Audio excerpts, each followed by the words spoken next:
The dinner guests were all sitting around the table discussing life. One man, a CEO, decided to explain the problem with education. He argued, "What's a kid going to learn from someone who decided his best option in life was to become a teacher?" To stress his point, he asked to another guest, "You're a teacher, Bonnie. Be honest, what do you make?" Teacher Bonnie, who had a reputation for honesty and frankness, replied, "You want to know what I make?" She paused for a second, then began.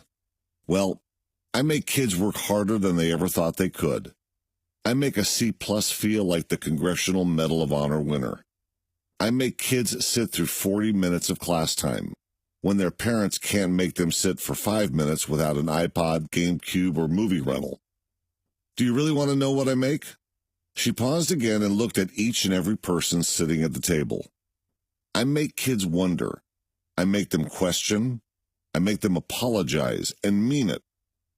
I make them have respect and take responsibility for their actions.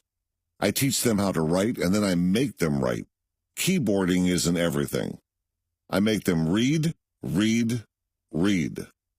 I make them show all their work in math. They use their God-given brain, not the man-made calculator.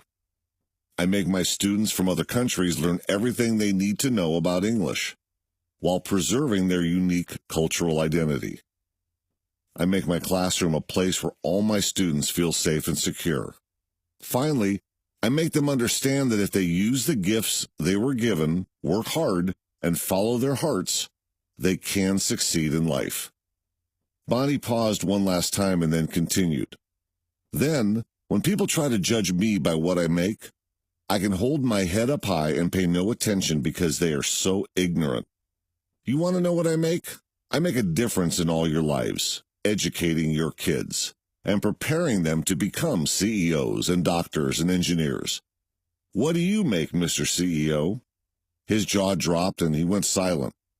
Don't educate your children to be rich. Educate them to be happy, so they know the value of things, not the price.